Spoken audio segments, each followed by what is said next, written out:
Bonsoir à tous. À la une de ce journal, le film exclusif du retour au bercail de 8 femmes camerounaises en situation de détresse au Koweït.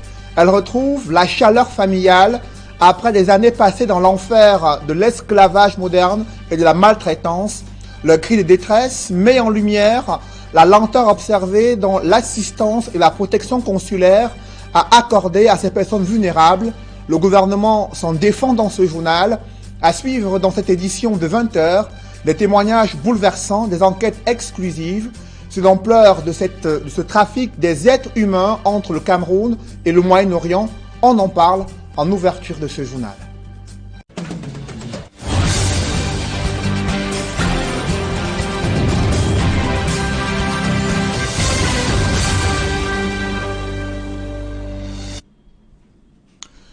Merci de suivre cette édition complète de l'information sur Equinox Télévision. Personne n'a oublié le cri de détresse qui a résonné dans une vidéo devenue virale il y a quelques semaines, répandue à travers le monde. Depuis 24 heures, ces femmes camerounaises en situation de détresse au Koweït sont de retour dans leur pays. Les retrouvailles ont suscité de vives émotions. Au-delà des scènes de joie, c'est un ouf de soulagement après des nuits de tristesse et de prière, à la fois pour les familles, mais aussi pour ces 8 femmes camerounaises en situation de détresse au Koweït et de retour au Cameroun.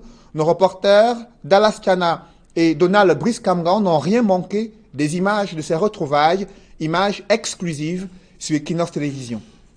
Dimanche, c'est presque l'ambiance des jours ordinaires à l'aéroport international de Douala. Les passagers embarquent et débarquent. Les jeunes débrouillards sont aux aguets. Dans ce tableau de sérénité, la famille Wamba vit des moments particulièrement angoissants. Il y a 5 mois que Prudence Kenembeni est partie pour une aventure foireuse au Koweït, au Moyen-Orient. Elle revient ce soir, ainsi que 7 de ses compagnes. L'atterrissage du vol est annoncé pour 14 heures, mais vers 17 heures, rien ne filtre. Je suis là depuis midi 30, 13h moins. 13h moins. Et ça fait depuis que nous sommes dehors, nous attendons. On ne sait pas ce qui se passe. Je ne sais pas si notre fille, ma fille, elle s'est portée bien. Qu'est-ce qui se passe? Nous sommes dehors, devant l'aéroport depuis midi 30. On a dit que le vol devait atterrir à 14h. À l'extérieur, d'où la presse a été tenue à bonne distance, attendent également le docteur Pierre Alaka, l'oncle de Prudence, ainsi que 2 de ses sœurs. La jeune fille et 7 autres sont en fait arrivées, mais ce n'est qu'après 4 heures d'interrogatoire au commissariat de l'aéroport qu'elles seront autorisées à partir, en catimini et individuellement. Notre caméra est en face de celle qui a publié la vidéo de dénonciation des services corporels des filles au Koweït. Prudence revient de loin.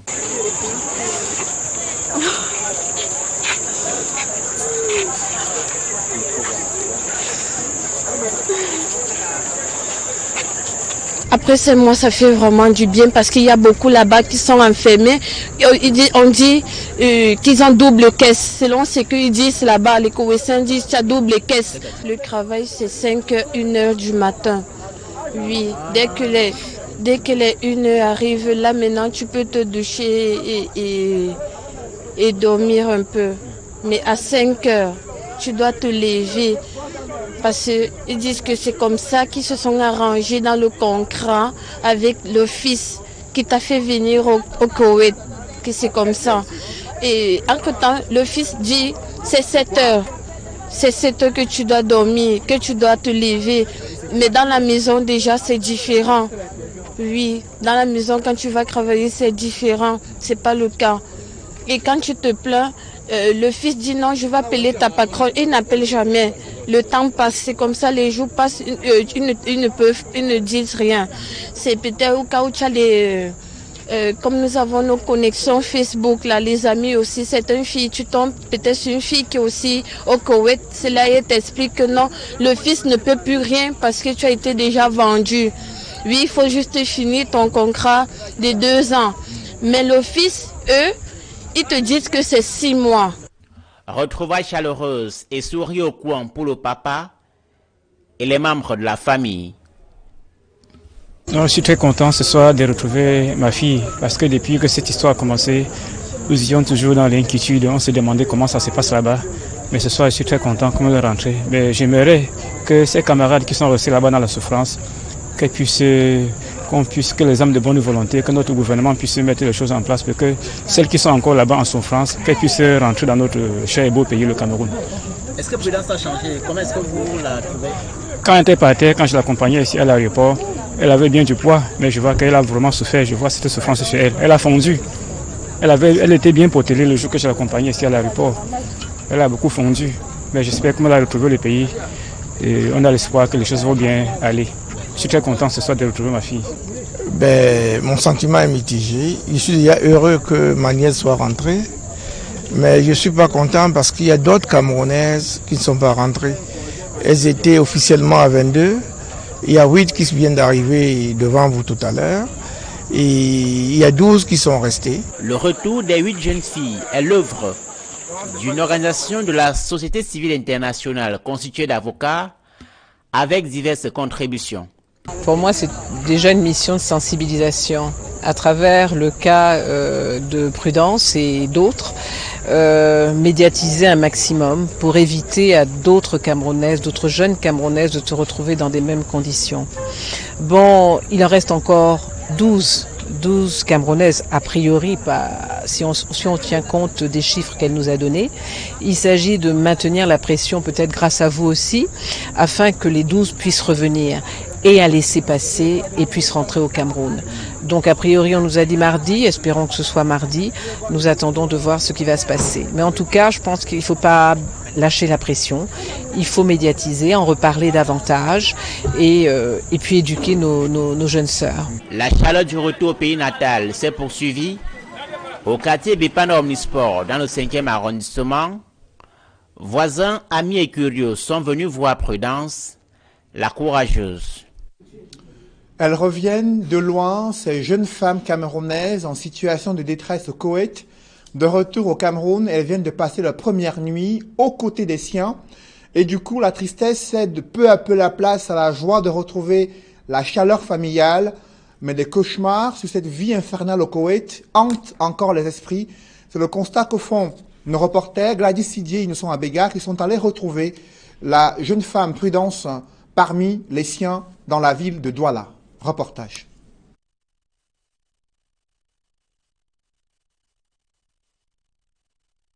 Le regard évasif, Prudence ne réalise toujours pas qu'elle est désormais au Cameroun auprès des siens. Elle vient de passer sa première nuit dans la maison familiale, au lieu d'Ibépanda Omnisport. Elle a pu prendre son bain, se mouvoir dans la ville, des habitudes qu'elle avait perdues durant son séjour au Koweït. Je me suis levée le matin, c'est le papa qui m'a réveillée parce que j'étais tellement fatiguée. Je me suis levée le matin, j'ai d'abord pris ma douche, oui, j'ai nettoyé certains crus dans la maison, mangé. Tellement je suis fière, je n'en reviens pas. Quand je reste, je vois le papa, je vois des gens, des amis qui ne font que envoyer, appeler, criant de joie. Je suis tellement fière de prendre son seau, d'aller se laver, chose que là-bas pour toucher même un seau de là, je n'ai pas le courage. Tellement je suis. Le domicile de ses parents ne désemplit plus. Voisins et curieux se succèdent. Personne ne veut se faire raconter l'histoire. Entre les interviews accordées aux médias, les explications apportées aux visiteurs, sa journée est plutôt bien remplie. Quand je marche là, je sais que je suis là dans mon pays, c'est différent. Oui, les regards sont différents. Pourtant là-bas, au Koweït, quand tu marches, on fait ça. Oui. Donc ici, là, personne ne peut te faire. Quand quelqu'un va même te faire ça, tu vas dire, mon frère, tu fais ça pourquoi? Au Koweït, tu ne peux pas dire à un Koweïtien que pourquoi tu fais ça. Mais on va te taper. Si elle peut pousser un ouf de soulagement après son retour au pays natal, il lui est difficile d'oublier le calvaire vécu au Koweït. Le 8, parce que c'est le 8 octobre, oui, que le directeur du centre d'où nous avons fait la vidéo nous appelle, nous fait comprendre que nous devons nous apprêter pour la déportation. Bon, moi, je leur ai fait comprendre que le gouvernement camerounais, ils ont dit ils viendront nous chercher d'ici le 10 octobre. Ils disent, demande d'où nous sortons avec ça. Ils ne sont pas au courant. Le gouvernement ne les a jamais appelés. Dans le 10, c'est passé rien. On n'a pas eu de signe, rien. Ils nous ont amenés à la deuxième prison. Ce sont les Koweïtiens qui ont coupé nos tickets. C'est samedi qu'on a fait l'appel. Et on a pris le vol à Croiseur. Oui. Donc on vous minote. On vous accompagne à l'aéroport avec des minotes. C'est à l'aéroport qu'on retire les minotes sur vous. On vous fait partir. Elle, comme les 7 autres Camerounaises, arrivées à l'aéroport international de Douala le 14 octobre, n'ont bénéficié d'aucun accompagnement du gouvernement camerounais pour leur rapatriement. Aucune cellule psychologique n'a été mise en place pour leur prise en charge après leur descente d'avion. Une fois à l'aéroport international de Douala, c'est la police de là-bas, qui sont à l'intérieur, qui nous ont accueillis. Bon, ils disent que non, on te remarque parce que c'est toi qui avais fait la vidéo. Vous avez voyagé au nombre de combien? C'est là que je dis, c'est 8, nous sommes au nombre de 8. Ils disent, mettez-vous là de côté, mettez-vous de côté. Ils ont récupéré nos laissez-passer. Et ça, ils ont dit, vous ne pouvez pas bouger parce qu'on a des questions à vous poser. On demande c'est à propos de quoi. Il dit oui, comme vous avez fait la vidéo. On dit oui, nous avons fait la vidéo. Est-ce que le gouvernement nous a donc aidé? Parce que maintenant vous nous bloquez là, vous nous posez des questions. Tandis que nous avons tout expliqué dans la vidéo. Ils disent que c'est quand nous allons finir de vous poser des questions, comment vous remettre, vous laisser passer. Nous avons atterri ici à 14h30. Mais c'est à 19h qu'on a libéré. On nous a libérés là-bas. Ils ne nous ont pas remis de laisser passer. Ils sont restés avec. Son souhait aujourd'hui, c'est que la machine de la solidarité du gouvernement se mette en place pour le rapatriement des autres filles, toujours séquestrées au Koweït. Parce que c'est la vidéo là et les messages de la presse qui les ont rassurés que Dieu merci, enfin ma famille va me voir. Donc c'est comme ça qu'elles ont pu venir se cacher chez eux. Quand le gouvernement va venir, ils vont partir avec nous aussi, rien. Elles sont restées là-bas sans suite. Et jusqu'à aujourd'hui, personne. Bien que brisée par cet épisode sombre de sa vie, la jeune dame, âgée de 26 ans, en sort grandie. Elle a retrouvé le sourire auprès des siens. Pour elle, c'est un nouveau départ. Oui, là c'est maintenant un nouveau départ. Recommencer encore la vie à zéro. Recommencer la vie à zéro. Leur espoir ne tient désormais qu'à un fil, ces autres femmes camerounaises, encore en situation de détresse au Koweït. Elles ont, elles aussi, publié une vidéo devenue virale pour appeler à la fois la communauté camerounaise, mais aussi les pouvoirs publics à leur venir en aide. Des organisations se sont mobilisées, mais de nombreuses difficultés se pointent à l'horizon pour le retour de ces autres Camerounaises encore en situation de détresse du côté du Koweït. On fait le point avec Eric Martial Ndiomo. L'arrivée au Cameroun de la première vague des Camerounaises en souffrance au Koweït a ravivé l'espoir chez celles restées et en attente de réaction d'éventuels bienfaiteurs pour l'achat de leur billet d'avion.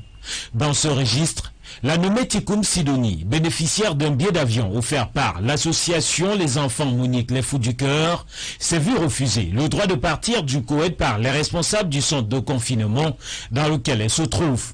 Ce matin, j'ai allé pour voir le directeur pour me donner le temps que je veux voyager.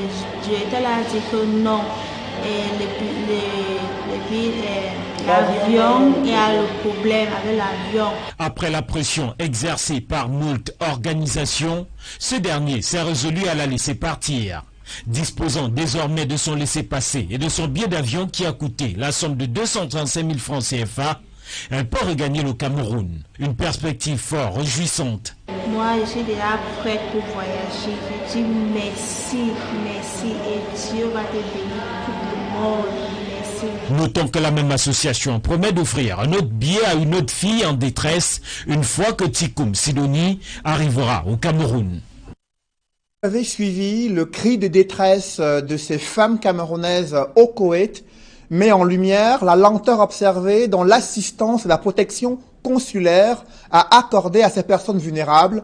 La société civile est montée au créneau pour mettre la pression sur les pouvoirs publics afin que des laissez-passer soient délivrés à ces femmes en situation de détresse du côté du Koweït. Les autorités administratives sont interpellées à cet effet. Reportage Julingue Nyondé.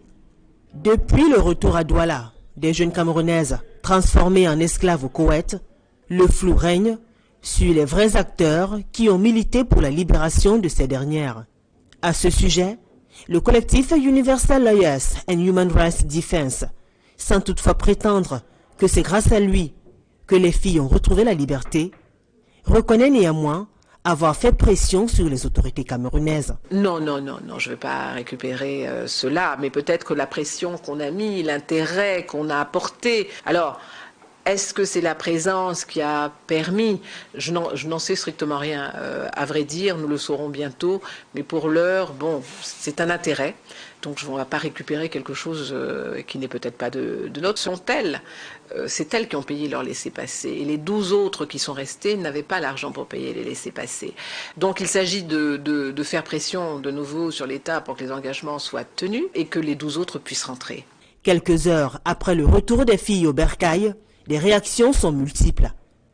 Chacun y va de sa manière pour apprécier l'attitude du gouvernement.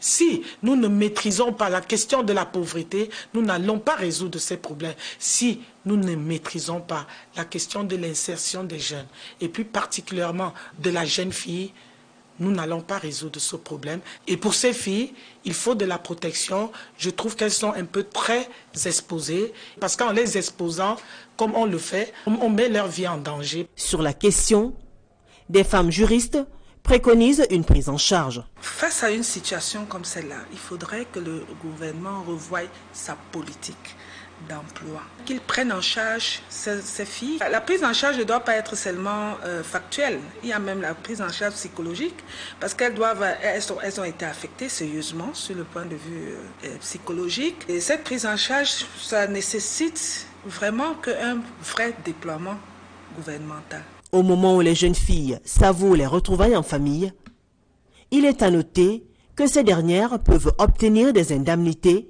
à l'Office international des migrants, un autre combat réservé aux hommes et femmes de droit. Le gouvernement répond à cette vague de critiques sur les conditions de protection et de rapatriement des Camerounaises en situation de détresse au Koweït. Le ministre des Relations extérieures affirme que l'ambassade du Cameroun à Riyad s'est activée pour sensibiliser les autorités koweïtiennes et des laissez-passer ont été délivrés aux Camerounaises qui ont accepté de se faire identifier. Le gouvernement se félicite de l'heureux aboutissement de cette première phase de rapatriement. Selon le communiqué du ministre des Relations extérieures, un réseau de trafic d'êtres humains a été démantelé et plusieurs passeurs ont été interpellés et incarcérés lors d'une enquête policière. Le jeune Mbela Mbela s'insurge contre des multiples récupérations de certaines ONG qui veulent faire de la détresse de ces jeunes femmes un fonds de commerce. Il fait savoir que près de 2146 Camerounais en situation de détresse ont déjà bénéficié de la protection consulaire et un rapatriement volontaire se poursuit au Koweït, fait-il savoir dans un communiqué rendu public en fin d'après-midi. Une autre histoire qui défraie la chronique, cette fois-ci sur le campus de l'université de Yaoundé 1, un étudiant a succombé à ses blessures après avoir été copieusement tabassé. Selon des témoins, son bourreau est un agent en service dans cette université. Tout est parti d'une affaire banale de port de casquette durant un cours dans le campus de cette université. Pointé du doigt, l'administration dit avoir limogé le présumé bourreau, mais l'ADEC dénonce les exactions récurrentes et les abus de certains agents de l'université de Yaoundé 1. C'est une enquête que suit pour nous Emmanuel Diop et Marcelin Gansop. C'est un couple désemparé et presque sans voix que nous retrouvons à leur domicile, au quartier Damas, au sortir d'un week-end douloureux, marqué par l'inhumation du jeune Gefak Zeken, Valérie Rochinel. Il aurait célébré son 21e anniversaire, le 11 février 2019. Mais son séjour terrestre a tourné court le 28 septembre 2018 au campus de l'université de Yaoundé 1, en Guaykélé. L'enterrement a eu lieu vendredi, c'est hier que j'ai rejoint Yaoundé. Jusqu'à présent, je n'arrive pas à digérer cette perte, c'est pas évident. Les informations glanées ci et là disent que l'enfant avait une casquette. Il y a le professeur Nola qui lui a demandé d'enlever la casquette. Comme vous savez, les jeunes d'aujourd'hui, comme ils se comportent, il a tardé à s'exécuter. Il a fait appel au concierge, à un vigile. Et quand l'enfant a vu le vigile venir lui-même, il a enlevé la casquette. Jusqu'à là, le gars a quand même foncé sur lui. Il a commencé à le rouer de coups. Au fur et à mesure qu'il le rouait de coups, il s'est écroulé. Et c'était tout. Des propos corroborés par une camarade de fac qui a requis l'anonymat pour des raisons évidentes de sécurité. En fait, depuis le malheureux incident, c'est motus et bouche cousue sur le campus. Aucun étudiant qui a vécu la scène n'ose en parler ouvertement, par peur de représailles. Seuls les responsables de l'ADEC, l'association de défense des droits des étudiants, osent porter la voix de ces sans-voix. Quand un étudiant n'est pas en règle, la logique voudrait qu'on le traduise au conseil de discipline. Alors, la présence de police campus, on ne comprend pas. Avoir une règle et avoir une police qui exerce une répression, mais souvent même pas contrôlée sur les étudiants, c'est un peu incompréhensif. Quoi qu'il en soit, le géniteur du jeune Valérie Rochinel est formel. Son fils a été bel et bien tué par la police du campus. Je vous dirais plutôt que je suis très déçu. Vraiment déçu par la réaction d'un père de famille. Je suis allé le rencontrer, il m'a éconduit, il m'a chassé. Le recteur m'a demandé de sortir de son bureau, ensuite de sortir de son université. Il m'a jamais accordé une seule seconde. Je n'ai pas voulu orchestrer des bruits. Je suis reparti avec la douleur que vous pouvez imaginer, la douleur d'un père qui vient de perdre son fils. Une accusation que refutent les responsables de l'université de Yaoundé 1. Dans une mise au point publiée par le chef de service de l'information et des conférences, le présumé meurtrier, le nommé Djika Mohamed, est présenté comme un ancien personnel temporaire dont le contrat de travail a été résilié le 20 juin 2018 pour faute lourde. Un argument que le père de la victime balaie du revers de la main. C'est même très grave pour un recteur que de dire des bêtises de cet ordre-là. Monsieur Djika, jusqu'à présent, est à l'université, c'est lui le concierge, toutes les informations sont, jusqu'à présent où je vous parle, il est à l'université et il travaille pour le compte de l'université. Donc moi j'ai compris que le recteur veut juste décharger, puisqu'il tente même de couvrir du camp. Il couvre du campus et c'est pour ça que j'ai porté plainte contre lui pour recel de malfaiteurs. J'arrive pas à comprendre dans quel pays on est où quelqu'un tue et 2 semaines après, il est dehors, il vaque librement à ses occupations. L'université n'est pas sous terre, c'est quand même un univers qui est fréquenté. Des propos confirmés par l'association de défense des droits des étudiants du Cameroun. Jikam est au campus et présentement même il est au campus. Il faut faire juste un tour, on va le voir là. Donc, c'est que le recteur dit, on ne sait pas pourquoi il dit ça, mais Jikam est toujours là et il exerce au campus. En fait, on ne sait pas quel statut il a au campus, mais il intervient un peu dans tout. Lors de surveillance, on ne sait pas exactement ce qu'il est au campus. En plus, l'université dit ne pas reconnaître l'étudiant décédé comme faisant partie de ses effectifs. Faux, retorque le père. Parce que l'enfant est inscrit à l'université de Yaoundé 1 depuis la rentrée académique 2016. Il a validé son année et entre-temps, il est inscrit à l'ISTAC où il faisait parallèlement l'informatique. Mais il n'a pas abandonné l'université de Yaoundé 1. Quand une année finit, on est censé renouveler l'année avec le paiement de frais universitaires. Pour l'instant, à l'université, les gens n'ont pas encore commencé à payer leurs frais d'inscription pour faire être étudiant. Mais ils sont en train de faire cours. Donc, sur cette base, Rochinel est étudiant en biosciences. Et il s'est inscrit aussi à l'ISTAC. Dénonçant une injustice doublée d'un mépris qu'il juge intolérable envers son semblable, Rodrigue Zeken Gefak a saisi les autorités compétentes. Mais les plaintes n'ont connu aucune suite jusqu'ici. Si on est dans un état de droit, il faut bien que cette situation soit tirée au clair. J'ai porté plainte à la DRPJ, dirigée contre 4 personnes. D'abord, Djikam, beaucoup mortel, le professeur Nola, le recteur et l'université pour recel de malfaiteurs. J'attends d'être convoqué par la DRPJ. Jusqu'à présent, je n'ai pas de réaction. En attendant, le jeune Valérie Rochinel repose depuis le week-end dernier à Balevin, dans la région de l'Ouest, laissant sans voix ses 4 cadets ainsi que des parents inconsolables. Jusqu'ici, aucune présence ni un mot de compassion de la part des responsables de l'université de Yaoundé 1. Sur la route d'Etoudi 2018, la société civile monte au créneau pour exhorter le Conseil constitutionnel à proclamer les résultats détaillés de cette élection présidentielle. En clair, les suffrages exprimés dans chaque bureau de vote pour éviter des troubles sociaux. C'est du moins les recommandations et les propositions qui viennent d'être faites par la société civile. Des précisions avec Mathilda Kemazou et Flavien Valondongo. Comme dans un film, la conférence de presse initiée par les organisations de la société civile dans un hôtel de la place à Douala commence ainsi. Les voix s'élèvent, les responsables de l'hôtel demandent à voir le document qui autorise la tenue de la conférence de presse. Les organisateurs crient au scandale. L'autorisation, tu ne pourras jamais la voir parce qu'ils se laissent influencer par les sous-préfets. Des secondes passent, des minutes s'égrènent et puis après, la police fait son entrée à l'hôtel. Le spectacle prend une autre couleur. Maintenant, le sous-préfet vous envoie interdire une réunion légale. Vous venez obtempérer. Je ne sais même pas si les policiers même lisent leur statut. Au terme des discussions, les organisateurs décident de retourner au siège du REDAC à Bali, où la conférence de presse se tient comme prévu. C'est au cours des rapports présentés par les différents acteurs que nous apprenons que le scrutin du 7 octobre dernier n'était pas d'actualité à cause des crises sociopolitiques qui secouent le Cameroun. On pouvait, en tenant compte de la sécurité, reporter aussi l'élection, trouver les mécanismes. On ne l'a pas fait. Nous sommes tous devant les faits accomplis. Malgré les cris et les observations des organisations non gouvernementales locales, l'État a finalement organisé le scrutin qui, selon ses observateurs, était entaché d'irrégularité. Parce qu'avec tout ce qu'on a vu comme exclusion des candidats, exclusion des représentants des candidats et exclusion de la société civile, qui détient les résultats fiables sur l'ensemble du territoire national. Nous ne pouvons que nous prononcer sur ce que nous avons comme résultat. Même les partis politiques de l'opposition ne peuvent se prononcer que sur ce qu'ils ont comme résultat, qui malheureusement ne peuvent pas être les résultats des 25 000 bureaux de vote. La rencontre tenue à Douala, qui coïncide avec l'entrée en scène du Conseil constitutionnel, est une occasion pour la société civile militante de veiller au bon déroulement de la phase du scrutin, très attendue par le peuple. Nous interpellons le Conseil constitutionnel de jouer son rôle, le rôle attendu par les Camerounais. C'est-à-dire que la vérité des urnes.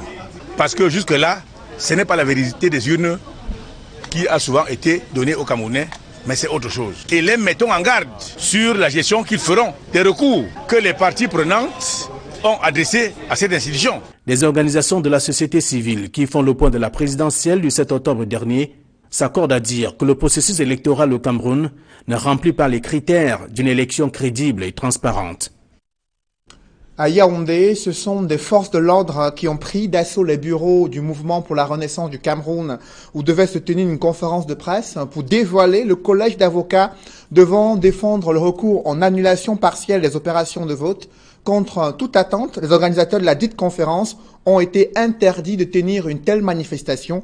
Les motifs sont menaces graves à l'ordre public et manifestations non déclarées, décision de l'autorité administrative du côté de Yaoundé. Alors que les pouvoirs publics tentent de présenter le recul du nombre d'accidents mortels sur les routes, la situation est loin d'être reluisante et la gendarmerie nationale a pu s'en rendre compte lors des opérations de prévention routière qui ont été organisées, notamment dans la ville de Douala. Innocent Abega et Xavier Foka.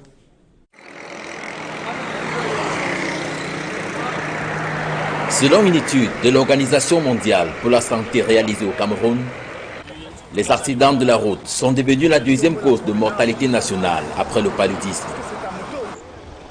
L'année 2017 a battu tous les records avec plus de 1000 personnes tuées dans des accidents de la circulation. L'un des axes les plus meurtriers est la nationale numéro 5, sur lequel la gendarmerie nationale a accentué des campagnes de prévention routière. Cette action se situe là dans la continuité après les grandes échéances, la continuité, n'est-ce pas, l'opération contrôle, surveillance, répression aux infractions liées à la circulation routière.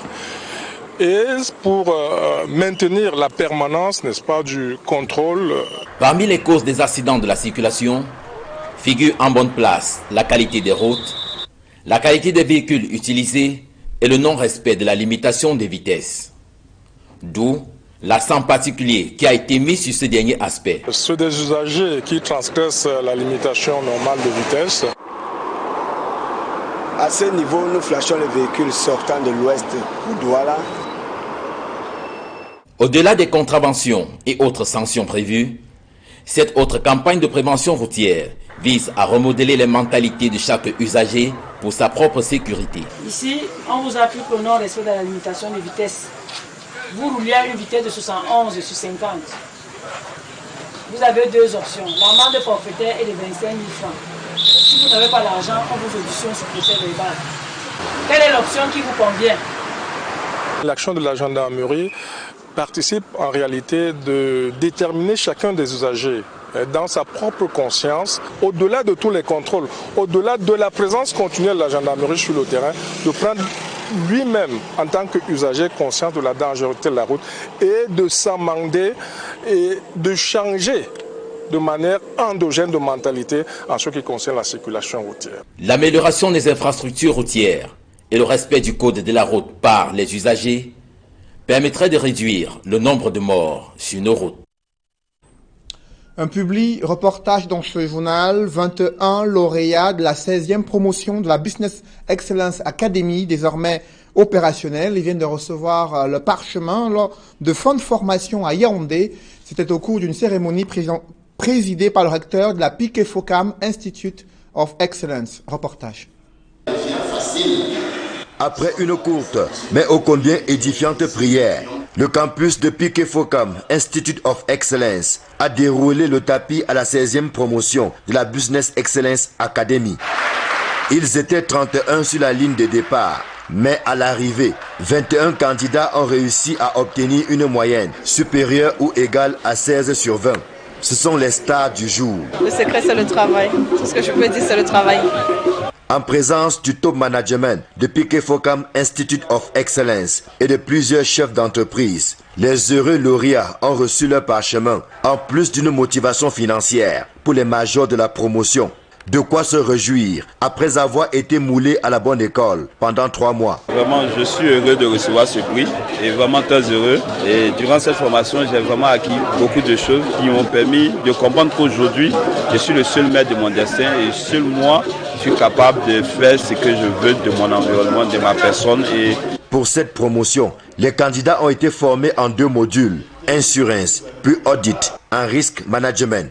C'est la tête bien faite qu'ils s'apprêtent à regagner leurs entreprises respectives. Ces 3 mois passés à l'école furent denses, non seulement en apprentissage, mais aussi bien en émotions fortes, en rencontres.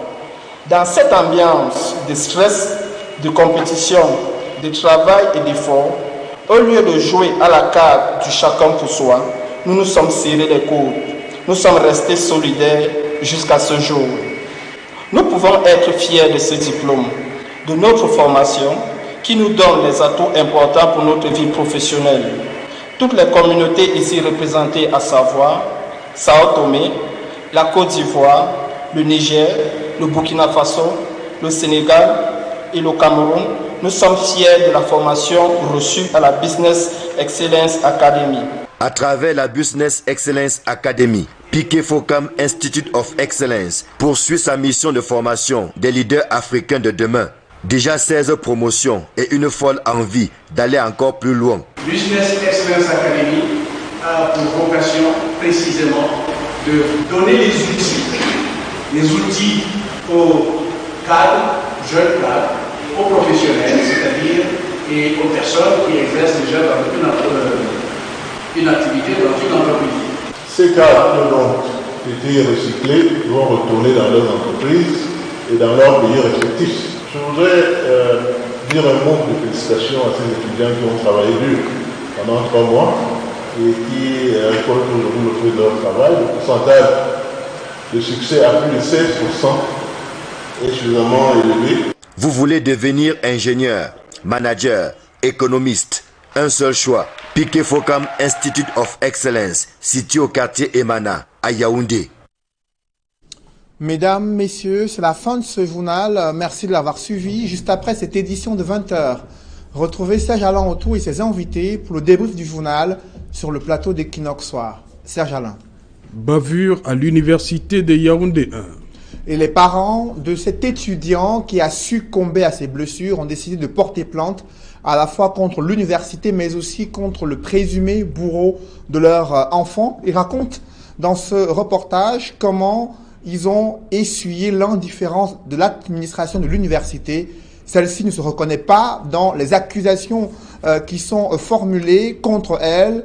Seules les enquêtes policières et judiciaires permettront d'établir les différentes responsabilités.